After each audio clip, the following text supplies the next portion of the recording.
یہ سوال ہی نہیں کہ ہم میلاد مناتے ہیں، یہ بتائیے کہ میلاد کیوں نہ منائیں؟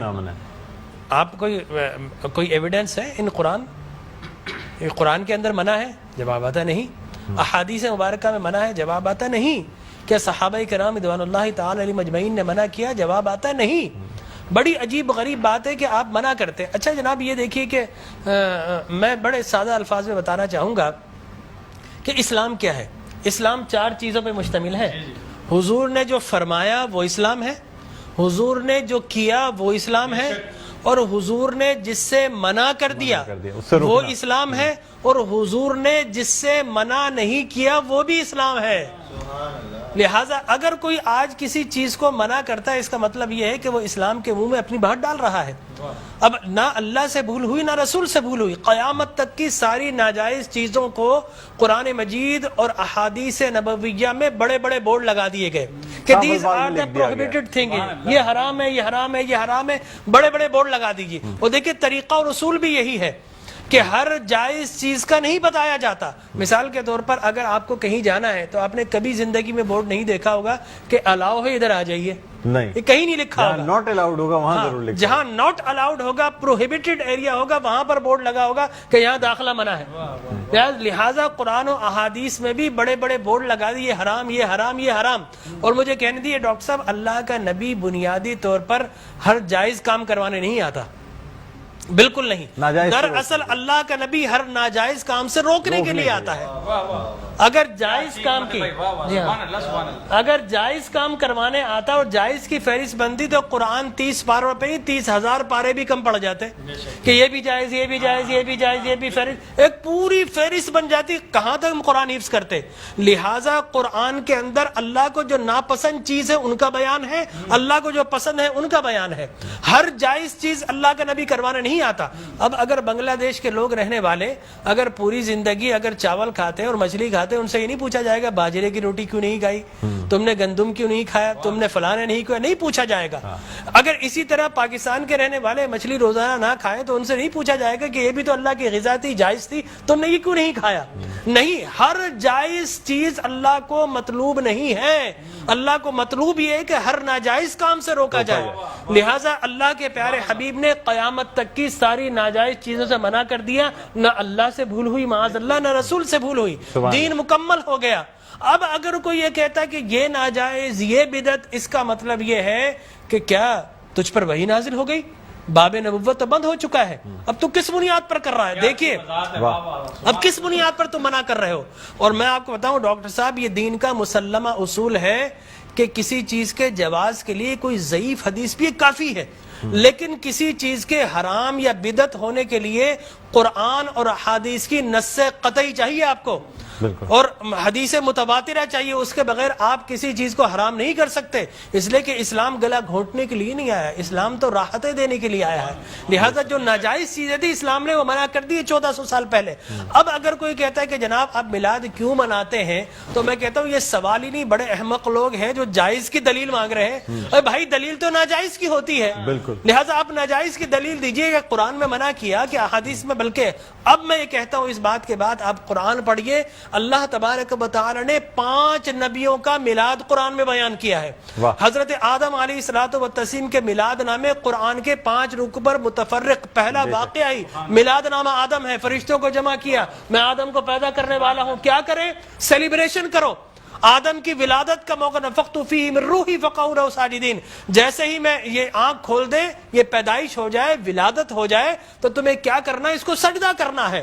اللہ تبارک و تعالیٰ فرماتا ہے کل مجمعون الا ابلیس، سارے فرشتوں نے سیلیبریٹ کیا، آدم کو سجدہ کیا سوائے ابلیس کے۔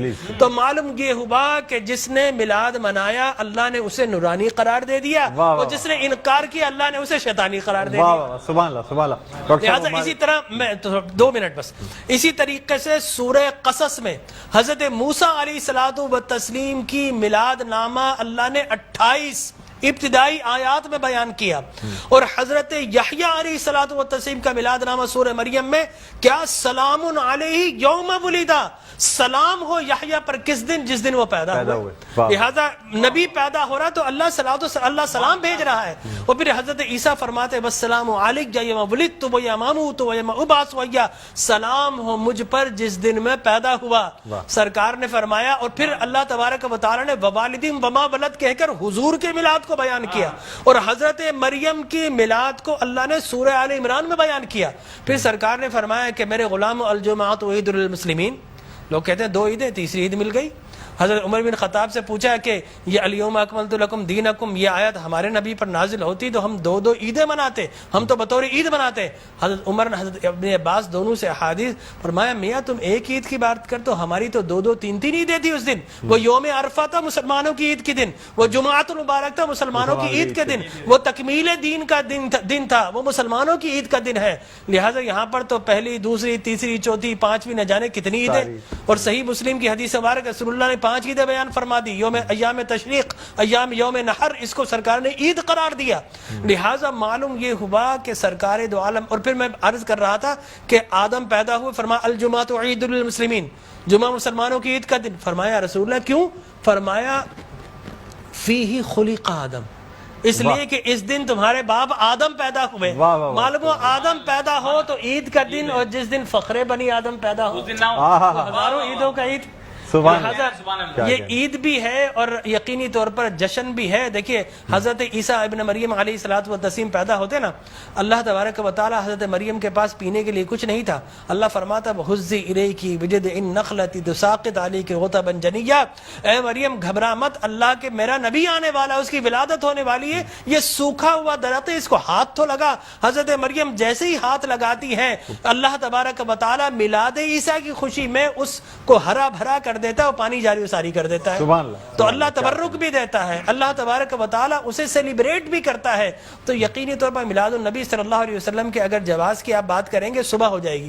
میں قرآن سے بھی بیان کرتا رہوں گا، میں احادیث نبویہ سے بھی بیان کرتا رہوں، لیکن ناجائز کی ایک دلیل اگر کوئی ہمیں دینا چاہے تو ہم موجود ہیں میٹرو ٹی وی پر، کوئی ایک دلیل ہمیں دے دے. لوگ کہتے ہیں بدعت یہ بدعت. او بھائی بدعت ہر نیا کام بدعت نہیں ہوتا، ہر نیا عقیدہ بدعت ہوتا ہے. لہذا وہ سمجھے ہی نہیں، ہر نیا کام بدعت نہیں ہے. میں آپ کو ثابت کر دوں ہر نیا عقیدہ بدعت ہے.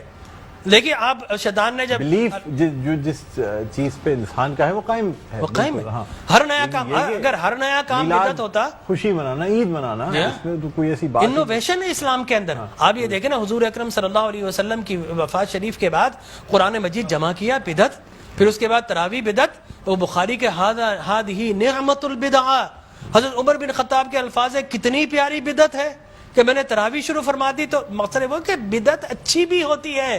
صحابہ کرام بدعت حسنہ بھی ہے، بدعت مذمومہ بھی ہے. اور مذمومہ بدعت کیا؟ اچھی چیز کو مٹا دینا، اور بدعت حسنہ کیا ہے؟ کسی اچھی کام کا جاری کرنا. فرمایا من سن سنتا حسنتا فلہ اجرھا واجر من عمل بها الى یوم القیامہ. جو کسی اچھی سنت، اچھے کام کو جاری کرتا ہے، اس کے بعد قیامت تک اگر لوگ اس کام کو جاری رکھیں تو اس بگنر کو اللہ تبارک و تعالی اجر و ثواب عطا فرماتا ہے. سبحان اللہ. ہماری ٹرانسلیشن کا